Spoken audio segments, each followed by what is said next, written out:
quick, does anybody know what the five, you've heard of like a 5-tool baseball player? Yeah. Yeah, what are the 5 tools? Just name one. Go ahead.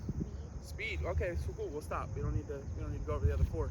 That's usually the last one that people cover, right? It's technically run is the grade that they give, okay?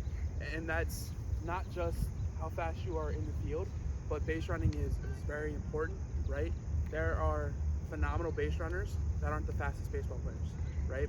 And that's the difference between winning and losing some games, right? Just like on the defensive side of the ball, everybody wants to hit a home run. I got you. But not every hit's a home run, right?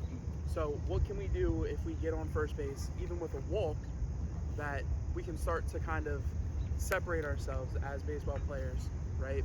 To make sure that we're helping our team win. Yes, sir. They're not looking. Correct, but being heads up, right? Paying attention all the time. That kind of goes into every aspect of the game, is paying attention and always being aware, right? But on the base paths is where we can always take advantage, right? Bless you. Okay? So it's very important to, 1, always be paying attention.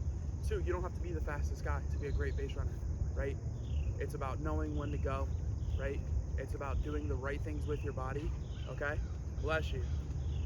The fastest, the quickest way to get from point A to point B is in a straight line, right? Or if we need to get to different places, like if we're rounding bases, you know what I mean? We want to get there in as quickly as possible, and usually covering the shortest amount of distance is a way to do that, right? So if you teach yourself and you train yourself to make sure that you're taking the proper angles, right?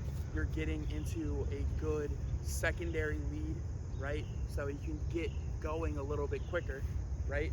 Because trying to stand still and sprint, or if we're jogging and then sprint, you get to that top speed a lot quicker if you're jogging and then sprint, right? So making sure we get a good secondary lead and everything like that. We'll go through a bunch of drills today. It's very, very important, right?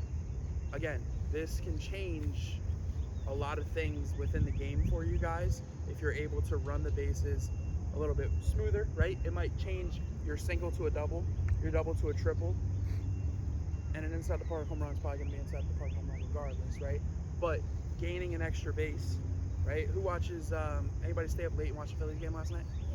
Yeah. Yeah? So when we get to extra innings, right, we see about taking these extra bases and how moving up at certain times can really help us out. What's up? Oh, okay.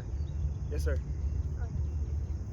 So taking these extra bases can really help us out, right? So it's definitely something that's just as important as being able to hit, being able to pitch, and being able to field, okay? So we're going to split up. We'll go through some different drills and whatnot, and then we'll talk about that in points as well, okay? Ready?